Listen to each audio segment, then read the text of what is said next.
Trent, best-selling author. How did this happen, mate? How did this happen? Oh yeah, the book. Oh God, my labor of love. So yeah, I mean, I'm pretty passionate about what I do, right? So I'm pretty passionate about emotional intelligence, people skills. I genuinely like my personal mission is to just supercharge the world with those skills. And if we all have like really high levels of emotional intelligence, then I mean, honestly, the working world I think would just be so much better. The world would be so much better. Well-being increases, and from a working point of view, you get improved performance as well. So super passionate about this stuff. So I decided to write the book back in 2020, and it was quite straightforward, really. You put like anything, you put together the structure, define what's going to be in each chapter, get a publisher, and then away you go. So started writing it in 2020. There's six core chapters. Chapter one, I think I bashed out in 2 days, like all ready to go. Blah blah blah blah blah blah. 7,000 words done, and then it gradually, when you start things and you think it's a good idea, and then as you get into it, it gets a bit more laborious. So each chapter then gradually took me a bit longer to do. So chapter one, 2 days, chapter six, 2 months, and all the other ones, The bit gradually in getting a between. Oh well bit done. in Well, between. it's a really good book, Trent. I've enjoyed reading it. And you were mentioning there around that emotional intelligence, and Mm. I know we spoke about it, and the things you did with your agency, increasing that client revenue by up to 35%. They're amazing figures. So tell us about that leadership program you created. What's the story behind that you did Yeah, for your? yeah. So I had a kind of 15-year roller coaster journey running my agency. So yeah, I started it just kind of on a whim. I'd been abroad for a few years and I was coming home and I didn't know what to do with myself really. So I thought, I know, I'll start a UX agency when I get home. So I was very naive, and if I knew, 1%, if I knew then 1% of what I know now, I doubt I'd have done it. But my naivety and my enthusiasm got me through. So started it by myself, and I was able to, get it going, and then, gradually grow it and maintain it through the good times and the bad. And then we were kind of pottering along, everything okay for about 10, 11 years. And UX, what we did, user experience, was always quite niche. And then after about 10 years of the business, user experience, UX, went very, very mainstream. And suddenly we find ourselves pitching against the likes of Accenture and PwC and IBM. Everyone is now doing UX. So we knew we had to up the ante. We knew that if we wanted to compete with the big boys, that we needed to get even better. And I had a wonderful team. So in terms of doing amazing work, tick. We had great process in place, great culture, great ways of working, and a team that were really passionate about the craft. So they did wonderful work. They were really fantastic at doing amazing work. But what they were less fantastic at was having clients think they were doing amazing work. And when you work in agency side, you're equally responsible for both. And they're equally time consuming and they're equally important. So most of my team, they were okay with clients, they were good with clients, but they just thought that the work would sell itself. And that what I've discovered since leaving my agency is this is across every agency. You've got a bunch of people who are really passionate about the craft, but they just think the work will sell itself. And it doesn't. You also need your client to think that the work is amazing. So me and my managing director having one of our planning sessions, we identify, Accenture, IBM, PwC, they're now our Some competitors. fairly So we big got to, names you were competing against then. yeah, yeah, yeah. I mean, it was crazy. And all the big network marketing agencies started saying, right, we do user experience and putting customer experience at the front of their proposition. So it changed. It really, really changed. It's funny because for 10 years before this, we'd been pushing and pushing and pushing for UX to go up the food chain within organizations and for senior leadership teams, for the board to think about the needs of their customers and to operate from a perspective of customer needs. And they did, but careful what you wish for, because as soon as they did that, the big boys started competing with us. So me and my managing director, we recognize what's going on in the industry. So we're like, right, we need to do something about this. How do we up the ante so we can compete with these big boys? And we had this random idea. Why don't we start a client leadership program? Because anytime we want to upsell to a client, anytime we have a difficult conversation with a client, if we want to really influence or inspire a client, then usually someone from my senior team would often have to get involved.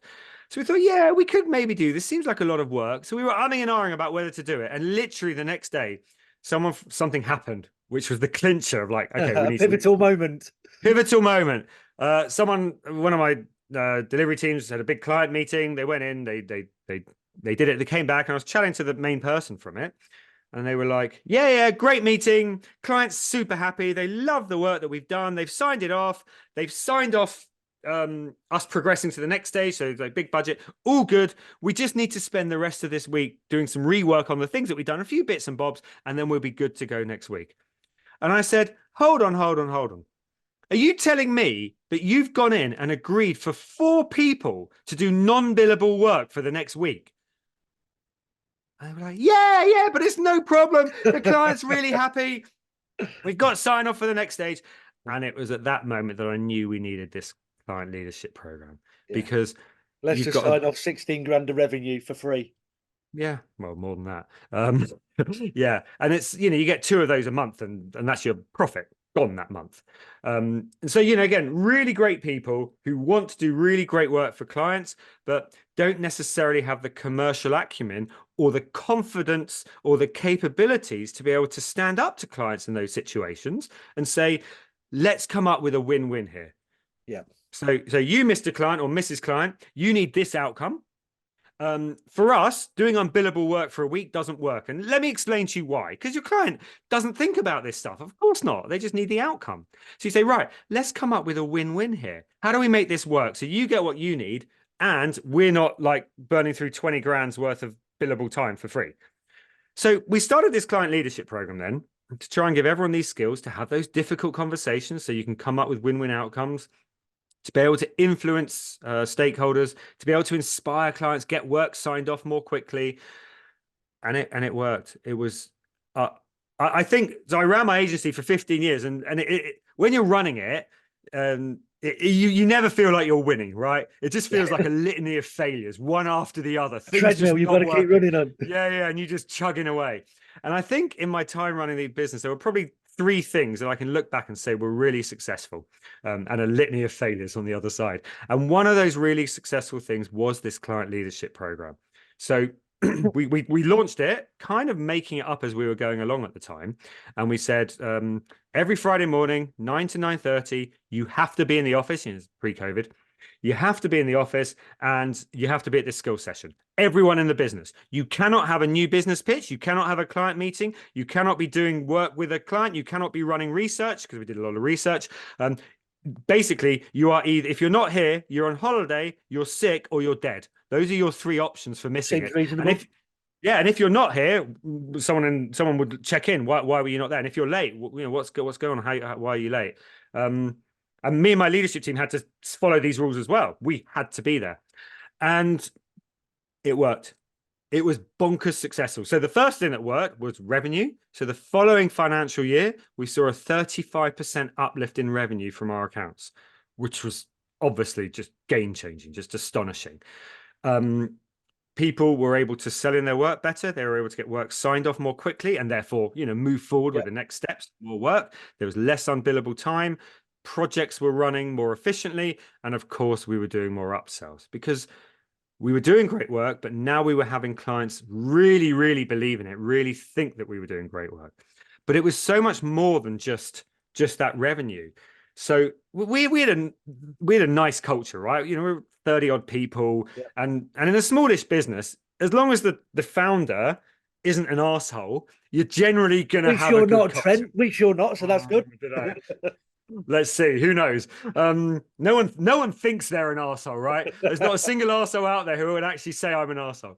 So unless the founder's kind of a horrible person, you're going to have a nice culture in a company that size. I mean, our culture flourished though, because the program was all around emotional intelligence, and applying emotional intelligence and people skills to client situations. Because of this, everyone went on this journey of self-discovery. So it was this lovely kind of bonding experience where we're all learning about ourselves and each other in a kind of quite a deep way. So it was lovely. And then the skills we were teaching people, obviously they were using with clients, but they then start using with each other. So when they're working on client engagements together and maybe they don't agree on the way forward, they had the skills to work together to come up with a win-win outcome. So our Yeah. culture absolutely thrived. And every few months, we'd run our surveys about, what do you like about working here? Why do you stay? And always number one by far was Friday. We called it Friday skills. So we kept it going for years, and it was I absolutely mean, game changing. that word, it's come up a few times, that emotional intelligence. Okay. And it feels like it's it's a bit Jedi. It's a bit like Jedi mind trick. So emotional intelligence, what do you mean by that? Can you be taught it? Are you born with it? Tell us a little bit about that word, emotional intelligence, because Yeah, it's yeah. come up a few times. What do you actually mean by that, Trent? Yeah. So emotional intelligence, it's all about understanding yourself and understanding other people. So the understanding other people is basically empathy, and the Yep. understanding yourself is basically self-awareness. I mean, that's it. That's all emotional intelligence is. So if you can do those two things, you can work well with other people, you can collaborate, and if you understand yourself, you know what motivates you, how you like to communicate, and importantly, the impact you have on other people. So emotional intelligence is a skill, and like every skill, some people are naturally talented, but like every skill, you can also learn it and get better. So like take my son, for example. He's 8 years old, obsessed with football. Like he just wants to be a professional footballer when he grows up. And he practices all the time. He works really hard at football. He does not have the natural talent to be a professional football player, right? He'll never make it. But what he does do is he has the desire to get better. So he's not like up here as in, wow, you could actually go pro here. You're getting scouted. He's nowhere near that. But he's at a good level because he's putting the hard work in. And emotional intelligence is the same thing. Some of us have a natural aptitude towards it and are naturally quite skillful in that area, and others and then others less so, but all of us can get better. By the way, everyone kind of thinks they score highly in emotional intelligence because you don't know what you don't know. So it's really funny when you speak to people like, yeah, I'm aware of myself, I get other people, and it's like maybe you do, maybe you Maybe don't, not. I don't know, but we all generally think we score quite highly with it. But there are things you can do to develop the skills, some really quick wins. So in terms of learning about yourself, you just got to ask the people you work with. You can ask people like, what do I do that has a negative impact on you? What do I do that has a negative impact on other people? And if you ask this to people where there's psychological safety, where you trust them and they trust you, they'll hopefully give you an honest answer. Because here's the thing, no one sets out to have a negative impact on other people, right? We No. don't mean to. We all have the best of intentions, but we do. We do frustrate and annoy and upset people without meaning to. Jay, you run a business, and everyone in your business, at times, you will do things to annoy, frustrate, and upset them. You don't mean to. That's just life, Yeah. right? I do the same with the people I work with, and I don't mean to, but I will. So if you can take the time to understand the things that you do that can have a negative impact on others, well, that increases self-awareness, and then you understand yourself a bit better and you can do something about it. And what you should also do is ask people you trust, what do you value in me? What do I bring to the relationship with you and with other people? And then you can learn about those things that you do that people really like, and you can focus on doing more of those. So that's emotional intelligence. It's about understanding yourself. And then the other side of it, about understanding other people, is about just trying to get where other people are coming from. So you can sit there and complain and moan about people you work with or clients or whoever it might be because of the horrible things they're doing. But no one has bad intentions. Yeah. No one sets out in order to upset, annoy, or frustrate you. No one wakes up in the morning and thinks, oh, yeah, that Jay, I've got a meeting with him today. How can I annoy him? Yeah, I'm going to say this and this and this. It's really going to get his go. No one means to do that. And emotional But my kids intelligence. do sometimes. Well, actually, yeah, when family dynamics come in, then everything goes out the window. But when you do feel irritated by someone else's behavior and someone else's communication, a big part of emotional intelligence is looking beyond that behavior or that communication that you don't think is good, that doesn't work for you, and getting some empathy, trying to understand, where are they coming from? Why is it they're behaving this way? I often tell the story of the Babemba tribe in Southern Africa. They have this wonderful thing where within the tribe, if someone commits a crime or some sort of misdemeanor, then They get that person into the middle of the tribe, and they all make a giant circle around that person, and they don't shout at them or beat them or punish them. Instead, what they do is they all take it in turns to say what they value in that person and what that person's positive contribution is to the tribe. And every single person has to speak. So this goes on for ages. And once they go around the circle and everyone has spoken, they have a big celebration to, kind of symbolically welcome that person back to the tribe. And what they're doing is they're assuming the best of intentions. And they're coming at it from, they're showing that person that they get that person's true self and where that person's coming from. And they're not acknowledging the bad behavior or the bad comms, because they want that person to focus on the things that they do to add value. And if we can do that with emotional intelligence, get to know ourselves, always empathize with other people and stop getting annoyed at them, then things can be good. And then once you do that, in all of your interactions, you just focus on getting a win-win outcome. So if you're with someone and you've got an understanding of yourself and where you want to get to, and maybe you're with a client and they're frustrating you, maybe, and they want you to do a week's worth of unbillable time or whatever it might be, well, you just say, right, the outcome I need is this. At the end of this conversation, I want the other person to do, think, or feel X, right? Or I need this to happen. But then you also want to think, right, what's the outcome they want? I mean, you can always ask them as well. What do you need? But even if you don't ask them, you can think, at the end of this conversation, they will want to do, think, or feel X. And once you've worked out what success looks like for both of you, then emotional intelligence is all about, well, how do I make sure we get a win-win? How do I make sure I get what I need and you get what you need? And when you start some of these difficult conversations, often you won't know. It's like, wow, we seem miles apart. But if you go in and you say to the other person, say with a client or a colleague, say, right, I need this. And just so you know, I'm going to fight really hard to get this outcome because that's really important to me. Now, you've told me you need this. This is your outcome.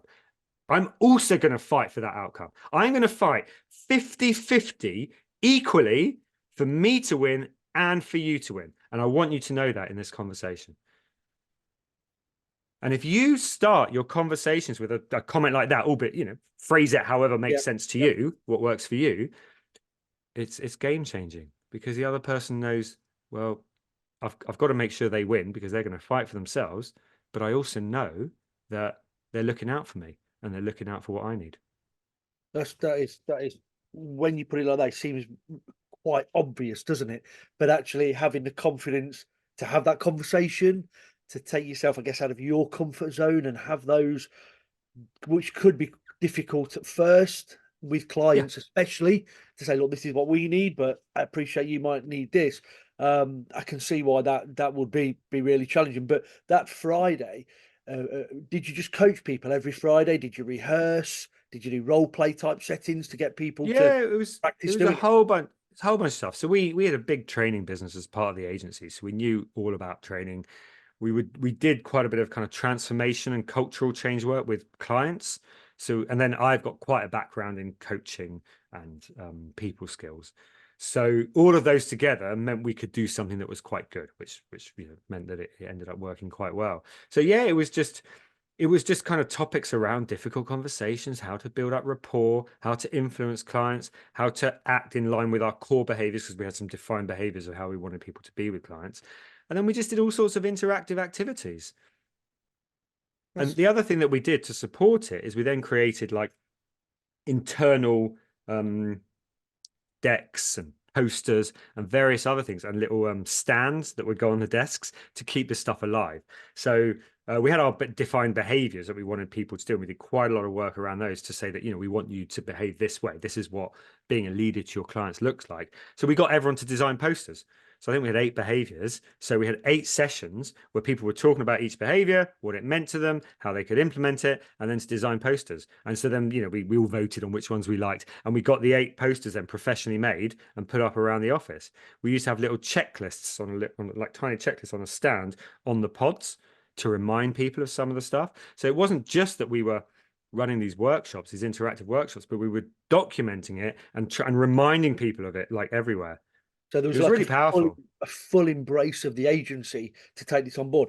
So we all know that for a lot of people, change is fearful. Changing is problematic. They're scared of it. When you started on that journey, did you have a situation where everyone was like, "Yeah, great, this sounds amazing, Trent. Let's get on it," or did you have those people that were like, "I'm really worried about this," or was everyone just on board? Or how did Yeah, that? people were just, I mean, yeah, I think people were just generally on board. I don't remember anyone complaining about it. The only time people complained about it was like, I'm so busy on a Is it? Yeah, client project, right? And which they all are. So it was only half an hour a week. And even though it's only half an hour, it's the headspace that people struggle with because I'm in this client deliverable. I've got a deadline. This is all I'm focusing on. So people did kind of talk to us about that. And the general sentiment that we'd get was, I really do, from people sometimes, I really don't want to go because I'm just so in this client deliverable and my head's there. And but I'm always glad I do go. I always have a nice time connecting with my colleagues, and learning something new. So that was what we'd hear. So no, generally people were up for it. We had a very open culture. We talked about the stuff. People appreciated us putting in the time and effort for them to develop. And I remember when I left, we got acquired in the end, and then I left, and most of the team stayed. And I remember this one guy sending me the most incredible message. It was massive. It was a really, really long message. He was just basically like, "Thank you so much." He's like, "I have been transformed working here because wow, of the program that you did. I've gone on this journey of transformation, as have so many of the people I work with.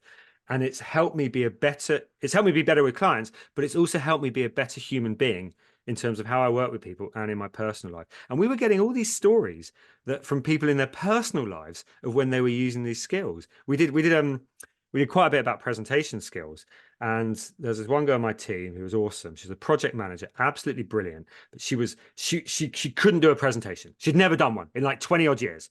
And so as part of Friday Skills, everyone had to do a presentation. It came around to everyone, including me, and you got critiqued in front of the whole company. So she came around to do a presentation. I coached her for it, helped her do a good one, and she smashed it. She was absolutely brilliant. One of the best presentations we'd had, even though she'd never done it before. And 2 months later, she got married and she did a speech at her own wedding. wow, fantastic. Yeah. Trent, I've just realised we're at 5 to 10, and I And you wanted to ask promised you people questions tea. around when you mentioned the 6 chapters. I wanted to ask you about the 6 chapters, but I don't think we'll have time. I feel like we might need You'll need to buy the book if you want to know the six yeah, if you chapters, need it, buy the book. We might or need to just go on Google Books and you can probably see most of it yeah, online. we should do another webinar just on some of those chapters. We always try to finish on a one key takeaway, one piece of advice. So there'll be 50, 60 agency leaders listening to this today or in the future. They'll be hearing these things about, I wouldn't mind increasing my revenue by 35% and recognizing, yeah, we have people who have those challenges with clients and getting annoyed. So I'd like to change this. Well, what's that one good bit of advice, that one takeaway somebody could go away with today and go, right, this is what I'm going to do? Uh, can I say two?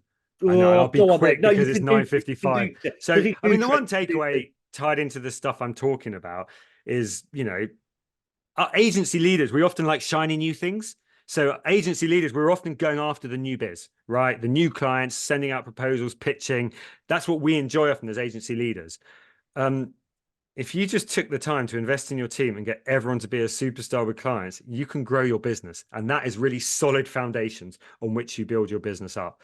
So that's my one piece of advice based on this. But the other piece of advice, just which, if you don't mind me saying, given, the economic environment, it's just hang on in there.